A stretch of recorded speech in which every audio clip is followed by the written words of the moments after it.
Cela témoigne de notre volonté collective de tourner la page et de travailler ensemble pour un avenir meilleur pour les citoyens sénégalais. Enfin, je salue l'appel au dialogue lancé par son Excellence le Président de la République, Macky Sall, et je demande à tous les acteurs, comme je l'ai dit tantôt, partis au pouvoir, société civile, comme l'opposition, à venir répondre au dialogue lancé par son Excellence le Président de la République, Macky Sall. Je pense que seules les personnes ou les leaders qui sont animés de très mauvaise foi veulent que l'élection se tienne maintenant. Alors que même le Conseil constitutionnel a constaté l'impossibilité d'organiser une élection inclusive, transparente en ce moment. Ce n'est pas possible. Qu'est-ce qui est derrière la tête de ces personnes ou de ces leaders qui ont même trahi son Excellence le Président de la République, Macky Sall? Et c'est inadmissible. Quelqu'un qui trahit la plus haute autorité de l'État et qui a bénéficié de sa confiance ne mérite pas de diriger le Sénégal. Et si ces personnes pensent qu'ils peuvent trahir le Président de la République et nous avoir à leur côté, qu'ils se détrompent.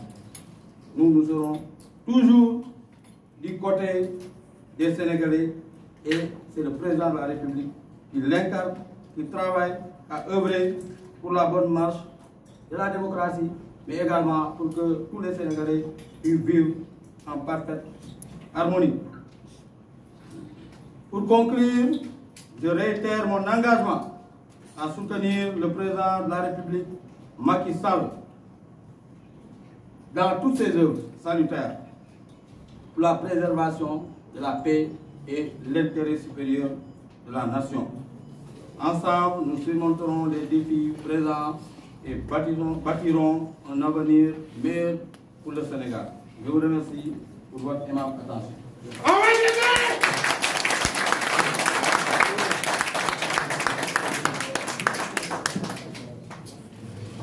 Mbokku journaliste yi waa parti SDD Yoonu Naataange, membres du bureau politique, chers cadres, membres du comité exécutif national, militants, sympathisants, samay xarit, samay naataango, suñuy mbokku Sénégal, kontaan naa lool ñëw teewee conférence de presse bi, yéen aussi kontaan naa ci seeni teewaay. Lu may njëkk a wax mooy que man damay réaffirmer sama loyauté ak sama fidélité ci njiitum réew mi muy son Excellence le Président de la République Macky Sall. ci contexte bi nga xam ne ñu ci bëri ñemewuñu wax mais jamono ji réew mi fu mu toll képp ku nga xam ne waxoo lu dul dëgg rek yaakaar naa ne da nga bëggul réew mi te incha allahu rabi réew mi jàmm rek moom moo fi am. Conseil constitutionnel ci 15 février bi jël na décision wax ne élection yi nañ ko organiser dans les meilleurs délais. Meilleurs délais nag yaakaar naa ne bokkul ak plus bref délai, il faut que mu leer. Meilleur délai mooy président wala les autorités compétentes comme nuñ koy waxee organiser leen élection yi heure bu nga xam ne yemb na, lépp yemb na, maanaam heure bu nga xam ne toutes les conditions sont réunies.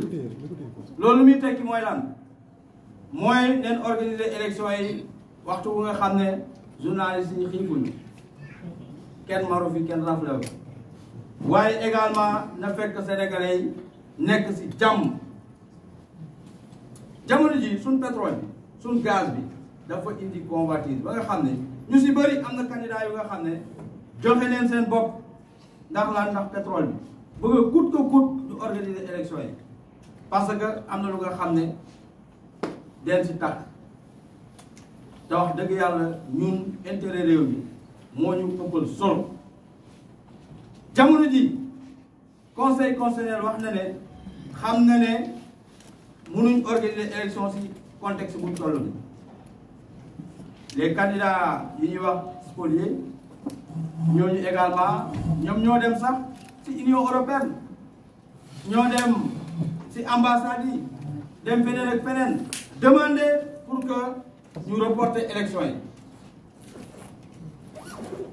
am na ay candidats yu nga xam ne ñoom jamono ji luñ bëgg mooy lan nen dem rek élection mais pour lan à quelle fin alors que intérêt réew moo ñu war a tax a jóg gis nga suñ pétrole ak suñ gaz bu ñu teg nii gën constitution Sénégal moom moo wax ne les ressources naturelles appartiennent au peuple donc ñun duñ nangu keneen pour des intérêts crypto-personnels nga bëgg a caxat-caxatee loolu kenn du ko nangu te ku nga xam ne aussi wax naa ko trahir nga njiitum réew mi mu am ci yow confiance soo ko trahiré moom yaakaar naa ne ñeneen ñi dag leen di rey benn yoon te ñun loolu kenn du ko nangu dañu faire face képp ku jàpp ne di nga trahir son excellence président de la République Macky Sall nga am ñu à tes côtés loolu da ngay nax sa bopp mënul nekk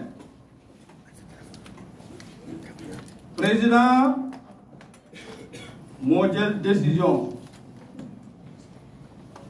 jamono jii ne day sàmmonte lu nga xam ne conseil constitutionnel loolu la wax maanaam organiser élection yi ci heure bu yembee mooy dans les meilleurs délais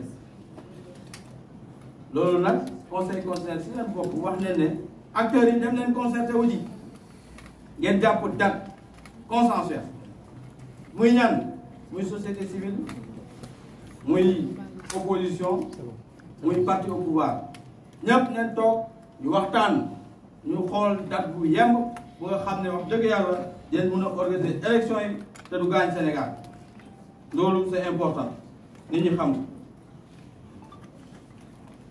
loolu waral ñu ngi woo ñëpp pour que ñu dem répondre yi ci dialogue bu nga xam ne président de la République son excellence Macky Sall lancé na ko loolu laa bëggoon a wax di kontaan loolu également si décrispation bu nga xam ne jamono ji am na si réew mi nga xam ne am na ay téeméeri détenus yoo xam ne libéré nañ leen ñun ñëpp ay sénégalais lañ nga doon détenu ku feebar ki nga doon parti au pouvoir opposition comme société civile ñun ñëpp lenn moo ñu tax a jóg mooy lan intérêt réew mi donc ñooñu ñëpp ñu leen di ñaanal ñu dellu jàmm si seen kër yi wax dëgg yàlla leen ñaanal loolu bu mu leen dalati loolu laa bëggoon wax di leen nuyu di leen sant di leen gërëm jërë ngeen jëf.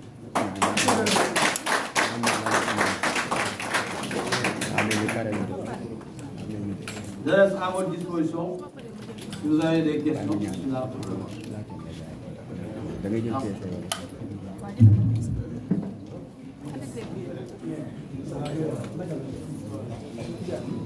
Si vous n'avez pas de questions, je lève la main. Vous êtes journaliste. Hein?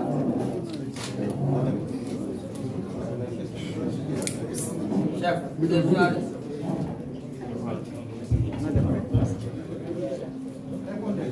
Chef, vous êtes journaliste. Oui. Donc il faut laisser les journalistes faire le travail. Asseyez-vous.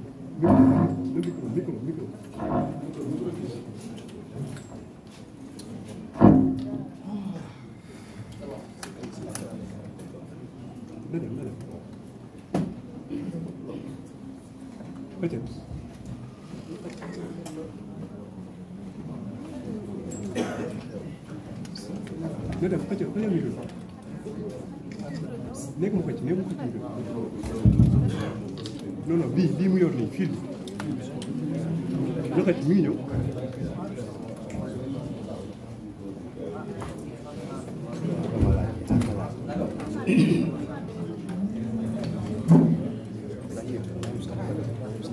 Bon,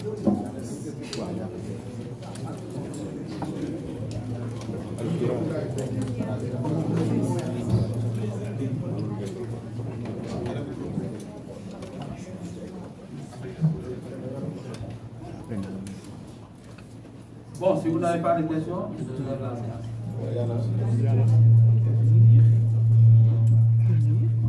Merci, donc nous allons procéder aux questions. D'abord, il y a un seul journaliste qui s'est signalé, il s'appelle Milieu de l'organe Afrique Info. Nous vous écoutons. Bonjour, c'est Cheikh Thiam. Sama question bi mooy yaa ngi Afrique Info. Oui. Bon, yaa ngi tey le 2 avril, certains disent que le président de la République ne sera plus le président du Sénégal. dafa war a delloo léegi te bu fekkee loolu la balaa le 2 avril dafa war a organiser élection yi tey yan kàddu ngay dénk président de la République dafa war a organiser élection yi balaa le 2 avril ou bien yow si lan la question boobu merci. Merci beaucoup. Je vais répondre directement. Je pense que, certains disent que je dois parler aussi. La Constitution dit que, le Conseil constitutionnel dit que, le droit dit que. Mais certains disent que, si vous avez l'équipe de sourd, vous le nerf. Vous voyez, la Constitution, le président en exercice, le président nouvellement élu. Et il y a un an et demi, voilà le 2 avril, il y a l'élection. Conseil constitutionnel waxul ci décision bu génnee organiser l'élection yi balaa le 2 avril waxu ko dafa ne dans les meilleurs délais nag français mooy que quand toutes les conditions sont réunies ba pare mu ne lan dem leen concerté wu ji yéen acteurs yi ngeen waxtaan acteurs yi mooy ñan pouvoir opposition société civile suñu toogee ñu waxtaan bañ ne date bii moom moo yem mu nekk si organiser élection te wax dëgg yàlla mu nekk élection bu nga xam ne day doon élection inclusive ñëpp mun si bokk c'est important mais également bu doon élection yi nga xam ne day doon élection yu libre transparente bu nga xam ne du am benn contestation loolu nag wax dëgg yàlla dialogue bi dañ ko lancé acteurs yi suñ si waxtaanee ñu définir date bu nga xam ne élection yi si lay am su élection yi suñ ne supposons mois de juin lay am wala élection yi mi ngi war a am 2025 damay joxe exemple rek su boobaa wax dëgg yàlla président de la république bu nga xam ne fal leen ko à l'issue de ce scrutin là moom si la soog a président Macky Sall mi di ko jox léegi mais amul fenn fu ñu waxee ne président day joxe loolu ay waxu caaxaan maintenant nag waxu politique ak waxu yoon bokkul jërëjëf.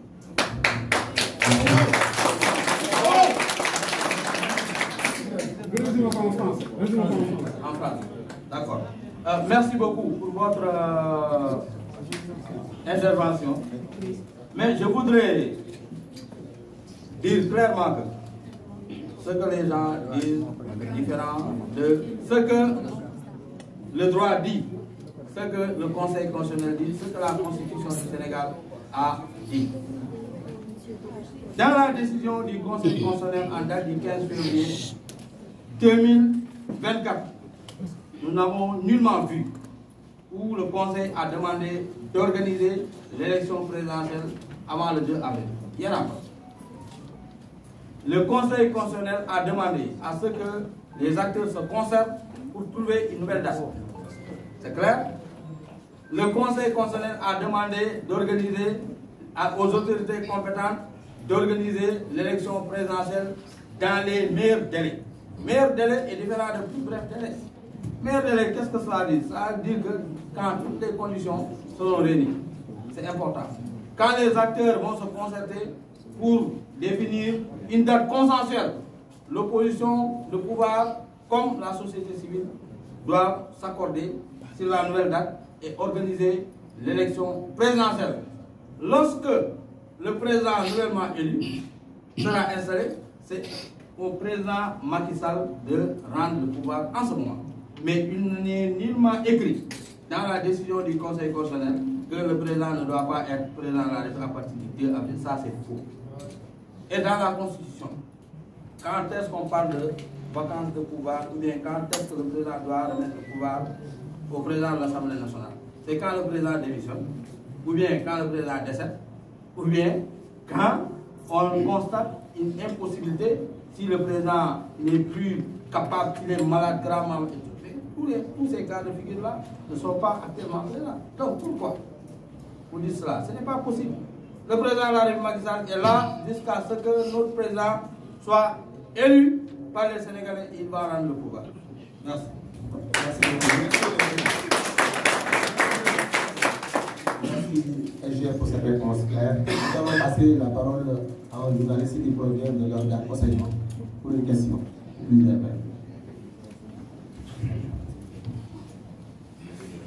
Bonjour, Monsieur le Président Souleymane. Bon, est-ce que vous ne pouvez pas vous déplacer? C'est bon, voilà. C'est bon. Bonjour, Monsieur le Président Souleymane. Bonjour. Bonjour à tout le monde. Je me nomme Elhadji Mamadou Djigal, journaliste à Observateur. Elhadji Mamadou Djigal. D'accord. Bon, dans votre déclaration, on a noté que vous avez mentionné que d'ici le 2 avril, les élections ne pourront pas avoir lieu. Alors, sur quels critères vous avez basé pour dire que les élections ne pourront pas avoir lieu d'ici le 2 avril? Hein? Oui, allez. Voilà. Alors, la deuxième question, la voici. Tout à l'heure, vous avez cautionné de soutenir le président de la République, Macky Sall. Avec l'enjeu politique ou bien le contexte politique qui prévaut notre pays actuellement, en tant que leader politique, si je ne me trompe pas, pourquoi vous soutenez un président d'ici le 2 avril? Il ne pourra pas être élu à la tête du pays. Alors pourquoi vous soutenez, pourquoi vous cautionnez la position du président Macky Sall? Je vous remercie. Mon frère, merci beaucoup. Moi, je pense que sa question a été déjà répondue par la première question. Dans tous les cas, moi, ce que j'ai dit, c'est clair. Ce n'est pas moi, Souleymane, qui vais définir la date de l'élection présidentielle, n'est-ce pas? Mais c'est le Conseil constitutionnel qui a demandé à ce que les acteurs se concertent pour trouver une nouvelle date. Est-ce que dans la décision du Conseil, vous avez vu où c'est mentionné que l'élection doit se tenir avant le 2 avril? Nullement. Personne ne l'a dit. Ce que le Conseil constitutionnel a dit, c'est de demander aux acteurs de se concerter pour trouver une nouvelle date consensuelle. N'est-ce pas? Ce que j'ai dit également, c'est clair. Le président de la République, Macky Sall, rendra le pouvoir quand le président nouvellement élu sera installé. Ça, c'est la Constitution qui le dit, ce n'est pas moi. Donc, je pense que c'est très bien clair. Merci. Maintenant, mon soutien au chef de l'État. Moi, ce qui me dit au président de la République dépasse le cadre politique. Pour résumer, ça dépasse le cadre politique. N'est-ce pas? Merci. Il y a une question derrière. Permettez-nous d'abord de continuer. Voilà, vous allez me signaler sur la liste qui est en train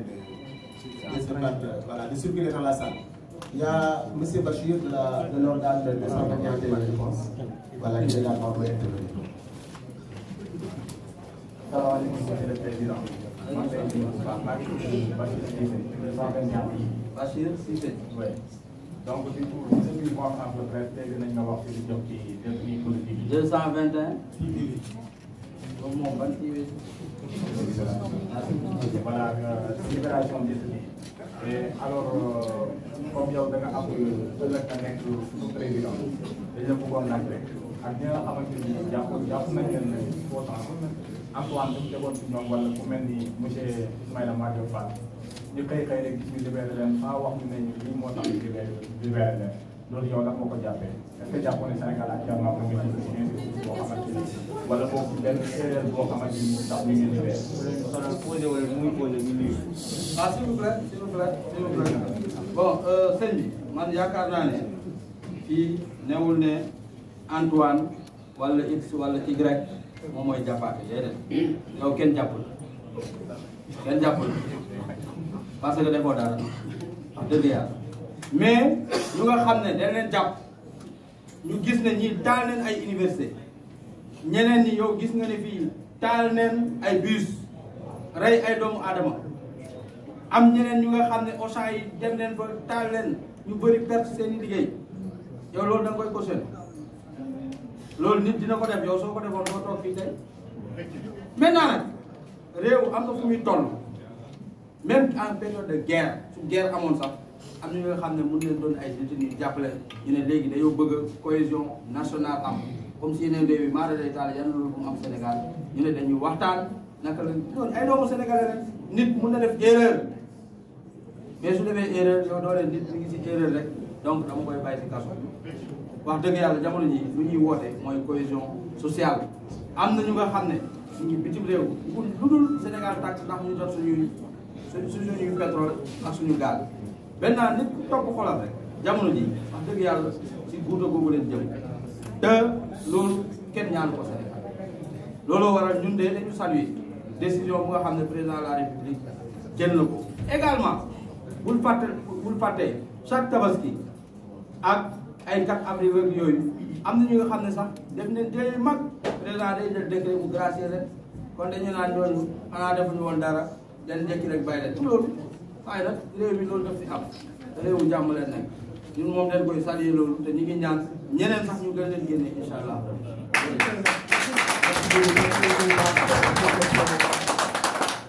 Merci. Nous allons passer la parole à M. Abdoulaye Ndour de la RFM pour qu'il également puisse intervenir. Merci.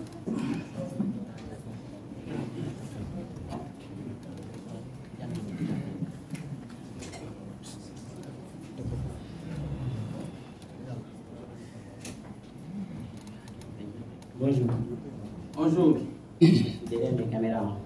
Bon, c'est Abdoulaye Ndour de la RFM. J'ai Abdoulaye Ndour. Abdoulaye Ndour. Oui. D'accord. Bon, oui. Bon, j'ai 2 questions. Oui. Bon, la première, ça concerne la candidature de Amadou Ba. Oui. Êtes-vous toujours dévoué à apporter votre soutien à Amadou Ba malgré les accusations de corruption à son encontre? Malgré les accusations de corruption, j'ai dit bien accusations. Oui. L'autre question, c'est une question d'actualité de la rédaction. Ça concerne l'affaire Icon City. Où en êtes-vous avec l'évolution de cette situation après vos menaces pour un délai de 2 mois à l'encontre d'Icon? Où en êtes-vous avec l'évolution de Icon City? Merci. Merci beaucoup, M. Abdoulaye Ndour. Maintenant, vous avez dit que M. Amadou Ba a été accusé de corruption. Par qui?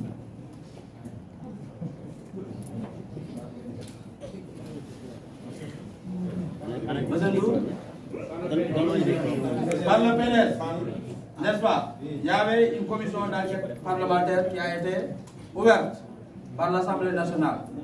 Et par la suite, le juge du Conseil constitutionnel également avait introduit une plainte, n'est-ce pas? Et quand la plainte est ouverte, ça anéantit directement la commission d'enquête parlementaire. Donc ça c'est clair. Maintenant, on laisse la justice faire son travail, n'est-ce pas? C'est un présumé accusé. Donc là, je ne pourrais pas... Moi, c'est le président de la République. Si jamais il vous choisissez, vous, Abdoulaye Ndour, n'est-ce pas? Si vous bénéficiez de la confiance du chef de l'État, nous allons vous soutenir, vous. Mais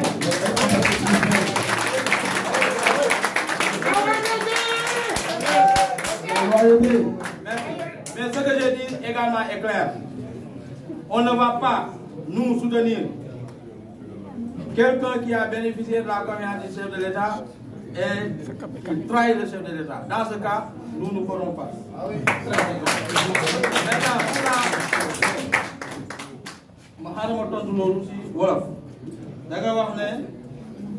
Amadou Ba waa PDS den ko jiiñ corruption damay fàttali ne Assemblée nationale ubbi woon na lu ñuy wax commission d'enquête parlementaire waaye benn juge bu nekk conseil constitutionnel plainte également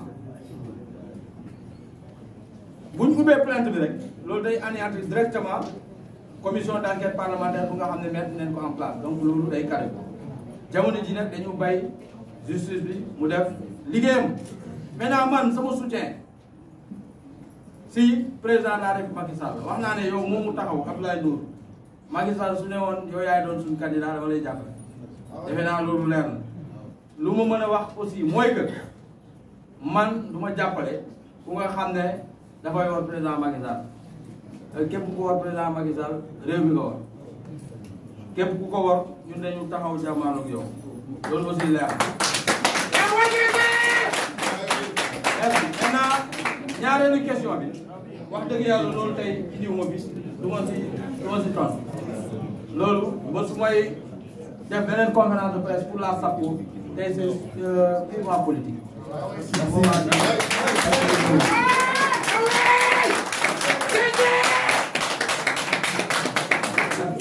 Merci beaucoup.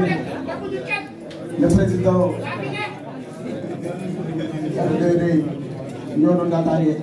nous allons continuer donc la série des questions. Apparemment, il nous en reste 2. Présentement, nous allons introduire M. Papis Dem de la CTV.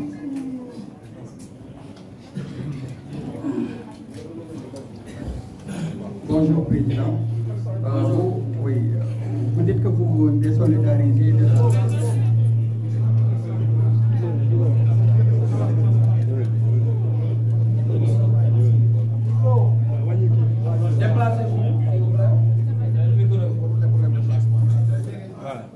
Bonjour, Président. Oui, vous dites que vous vous désolidarisez du candidat de la majorité. Et je dis que vous dites que vous vous désolidarisez du candidat de la majorité. Quand est-ce que j'ai dit ça? Alors que j'aimerais que ça soit clair. J'aimerais que ça soit clair. Et je veux que vous dites en même temps que vous êtes avec le président Macky Sall. J'aimerais juste que vous nous donnez des éclaircissements sur ça. C'est comment? Papis Dem 7TV. Papis Dem 7TV. Moi, je n'ai nullement dit que moi je me désolidarise du candidat de la coalition Benno Bokk Yaakaar. D'où est-ce que je l'ai dit? Jamais de la vie. Moi, ce que j'ai dit, c'est clair. J'ai dit que moi, Souleymane, je ne soutiendrai pas quelqu'un, je n'ai même pas parlé de candidat, qui a bénéficié de la confiance du chef de l'État et qui le trahit. C'est ce que j'ai dit de manière très claire. Et si cette personne-là pense que nous serons derrière elle, elle n'a qu'à se détromper. C'est ce que j'ai dit. Je n'ai jamais dit que je vais me désolidariser du candidat de la coalition Benno Bokk Yaakaar. Actuellement, est-ce qu'il y a même candidat? Dans tous les cas, on attend que les acteurs se concertent pour trouver une nouvelle date. Lorsque la nouvelle date consensuelle sera trouvée, on verra les orientations de son excellence le président de la République Macky Sall, que nous allons soutenir avec beaucoup de force. Merci beaucoup. Merci.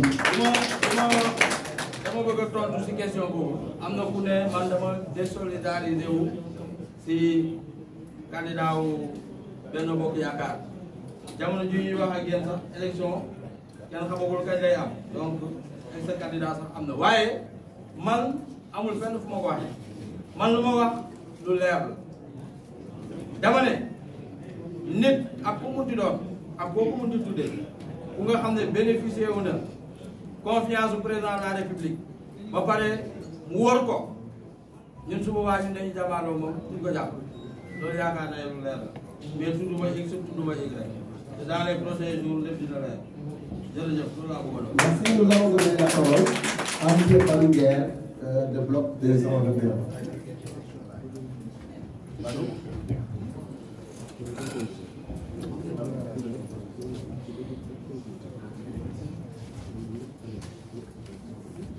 Bonjour, Monsieur le Président. Bonjour à tous. C'est comment? C'est Monsieur Balouguer, le bloc 221. Et pourquoi tout le 221? Moi, je vais poser des questions. Bah, vous pouvez me dire quoi, D'accord. Monsieur le Président, nous vous avons entendu, vous avez évoqué la question de la décrispation du climat politique. Actuellement, il y en a pas mal de chroniqueurs faisant partie de l'APR, du parti présidentiel, disant qu'actuellement, le président de la République peut user de ses droits et utiliser l'article 52 pour dissoudre le Conseil constitutionnel. Et parlant de décrispation du climat politique, est-ce que vous pensez réellement le fait d'évoquer cet article pour dissoudre le Conseil constitutionnel est une bonne idée, sachant qu'il y a eu 3 morts lors des dernières manifestations qui ont eu lieu dans ce pays? Merci beaucoup. Merci beaucoup, M. Babounger. Tout d'abord, nous présentons nos condoléances aux familles et aux personnes qui ont été décédées à l'occasion de ces manifestations. Qu'Allah ait pitié de leur âme. Mais je voudrais dire que moi, je ne vais pas me baser sur le dire des chroniqueurs. Ce que vous dites là, ce n'est pas une voix autorisée dans tous les cas qui en a parlé. Ce n'est ni le président de la République, ni le gouvernement, n'est-ce pas, ni le porte-parole du gouvernement. Maintenant, quelqu'un qui mange son pain ou bien son dîner peut venir dire n'importe quoi. Mais dans tous les cas, nous attendons une voix autorisée et nous allons voir quelle position adopter. Merci.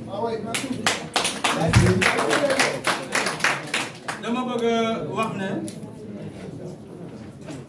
ñi ngi jaale famille yi nga xam ne dañoo am nga xam ne dañoo génn àdduna si manifestation yi weesu ñu leen di masawu bu baax di ñaan yàlla loolu bañ a amati Sénégal.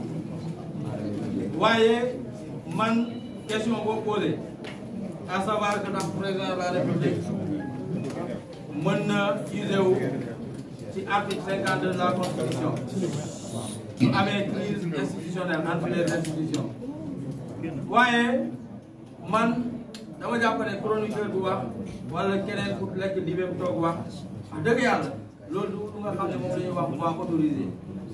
ñu dañu toog xaar njiitu réew mi son excellence le président de la République wax wala am na porte-parole du gouvernement kooku wax wala ministre bi nga xam ne mooy yor wàllum communication wala loolu. mais amul fenn man communiqué wala ma dégg président de la République fu ko waxee. maintenant nag nit fu mu neex lu la neex nga wax loolu ñun dañ koy jàppee ay waxu mbedd rek mais yaakaar naa ne jiitu réew mi président de la République Macky Sall su bëggee jël décision ñëwul ne si chroniqueur yooyu ngeen koy déggee jërëjëf. Donc il nous reste un tout dernier intervenant. S'il vous plaît. Oui, dernier intervenant. C'est M. Thiam. Mais avant ça, permettez-nous de remercier et d'encourager. Et je vous demande d'applaudir fort, s'il vous plaît, notre président.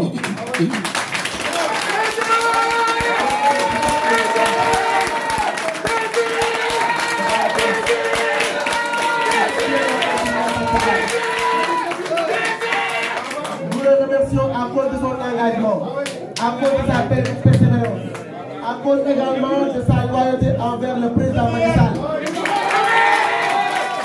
Il a préféré prendre la parole et faire face aux Sénégalais au moment où beaucoup de gens, beaucoup d'autorités ont bénéficié de la confiance du président et ont préféré rester dans le mutisme, dans le silence. Mais il est venu faire face aux Sénégalais.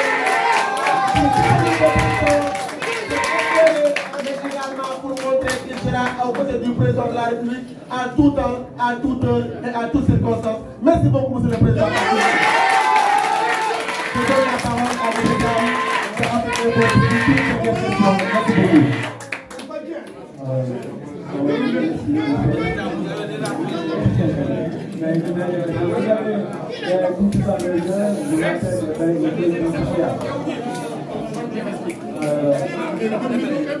Vous avez dit tout à l'heure que vous avez en train de faire une cohésion sociale. Alors, le président de la République appelle au dialogue. Le principal opposant est en prison. Maintenant, est-ce qu'il est possible de faire une dialogue sans la présence de Ousmane Sonko? Bon, une excellente question. Merci beaucoup. Moi, je pense que je suis pour sa libération. Ousmane Sonko. Merci beaucoup.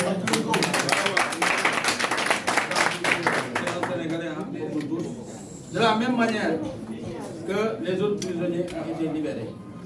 De la même manière, lui aussi, il pourra bénéficier vraiment de cette et ce sera bénéfique, n'est-ce pas?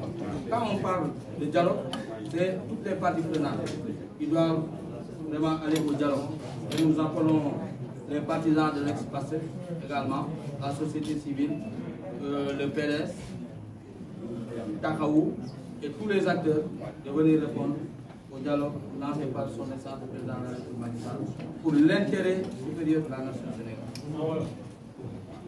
waaw jërëjëf posé question bu am solo waaye man dafay wax ne man kontruma ñu libéré Ousmane Sonko sénégalais la comme ñëpp wax dëgg yàlla te de la même manière que am na ñu nga xam ne def nañ ay jéeg yu libéré leen moom aussi suñ ko libéré loolu wax dëgg yàlla du wàññi kenn dara te loolu day gën a contribuer vraiment rattaxal diggante bu nga xam ne moom moo fi nekk entre les acteurs moom mu ñëw bokk ci dialogue bi ak ñu mu àndal waa PDS également waa taxawu ak képp ku nga xam ne wax dëgg yàlla Sénégal moo la tax a jóg ñuy wax les forces vives de la nation ak yéen ñii di journaliste ak ñeneen ak ñeneen ñëpp ñëw toog ñu waxtaan suñu réew yi jëm kanam comme ni ñu ko waxee Sénégal jëm kanam loolu yaakaar naa ne moo ëpp solo.